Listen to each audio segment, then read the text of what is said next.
रात का घना अंधेरा था। चारों ओर बस सन्नाटा और पेड़ों की सरसराहट। सुरेश, रवि और मोहन तीनों दोस्त जंगल के बीचों बीच फंसे हुए थे। उनके हाथों में सिर्फ एक टॉर्च और कुछ सूखे बिस्किट्स थे। उन्हें पता नहीं था कि वे कहाँ हैं और इस जंगल से बाहर निकलने का कौन सा रास्ता है। दिन की शुरुआत में तीनों ने एक छोटे से गांव से जंगल की सैर पर निकला था। वह जंगल के उस हिस्से को एक्सप्लोर करना चाहते थे जो अब तक अनजाना था।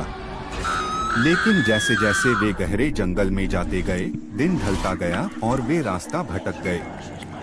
अब अंधेरी रात में वे तीनों बेहद डरे हुए थे। हर छोटी सी आवाज उन्हें चौंका रही थी। जंगल के अंदर किसी अनजानी ताकत की उपस्थिति का एहसास हो रहा था। उन्होंने सुना था कि इस जंगल में कुछ है जो अंधेरे में शिकार करता है, पर यह सचमुच कुछ हो सकता है, यह वे कभी नहीं मानते थे। चलते चलते उनकी टॉर्च की बैटरी धीरे धीरे खत्म हो रही थी। जैसे ही टॉर्च की रोशनी बुझी, सुरेश ने कुछ हलचल सुनी। यह क्या था? उसने कांपते हुए पूछा। यह शायद हवा थी, रवि ने खुद को दिलासा देते हुए कहा। पर मोहन का चेहरा सफेद पड़ चुका था। यह कोई हवा नहीं थी। मैंने कुछ देखा। वहां पेड़ों के पीछे कुछ था। सभी चुप हो गए। अचानक झाड़ियों के पीछे से एक गहरी, भयावह आवाज आई। तीनों दोस्तों के शरीर में डर का ठंडा पसीना दौड़ गया। आवाज करीब आ रही थी। भागो, सुरेश ने चीखा। तीनों ने दिशा में बिना सोचे समझे दौड़ना शुरू कर दिया। पर कुछ देर दौड़ने के बाद वे थक कर रुक गए। वे एक विशालकाय पेड़ के नीचे खड़े थे, जहां से आगे कोई रास्ता नहीं दिख रहा था।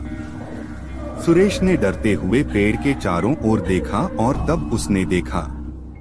वहां एक पुरानी टूटी फूटी झोपड़ी थी। झोपड़ी का दरवाजा आधा खुला था। यहाँ छिप जाते हैं, उसने कहा। वे तीनों झोपड़ी के अंदर घुस गए। अंदर घना अंधेरा था। सिर्फ एक कोने में किसी पुरानी दिया की हल्की रोशनी जल रही थी। उन्होंने थोड़ा चैन की सांस ली, पर तभी उन्होंने सुना बाहर किसी के भारी कदमों की आवाज आ रही थी। कदमों की आवाज झोपड़ी के दरवाजे के पास आकर रुक गई। दरवाजा धीरे धीरे चरमराता हुआ खुलने लगा। तीनों दोस्त डर के मारे सांसें रोक कर बैठ गए। उनके दिल की धड़कनें इतनी तेज हो चुकी थीं कि उन्हें लगा जैसे वह बाहर भी सुनाई दे रही होंगी। अचानक दरवाजा पूरी तरह खुल गया।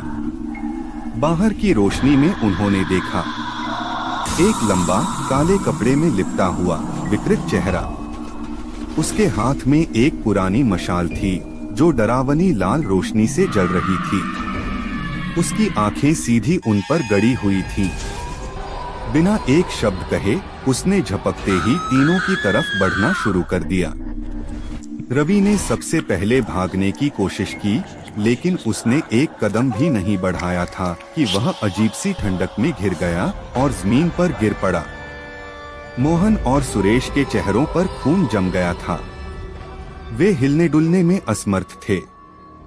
उस अजनबी ने धीरे से मशाल की रोशनी बढ़ाई और तभी उन्होंने देखा। उसकी आंखें नहीं थीं। उसकी जगह खाली गड्ढे थे, जिनसे गहरा अंधेरा झांक रहा था। उस अंधेरे ने उन्हें खींच लिया और उनके चारों ओर बस वही गहरा, अंतहीन अंधेरा छा गया।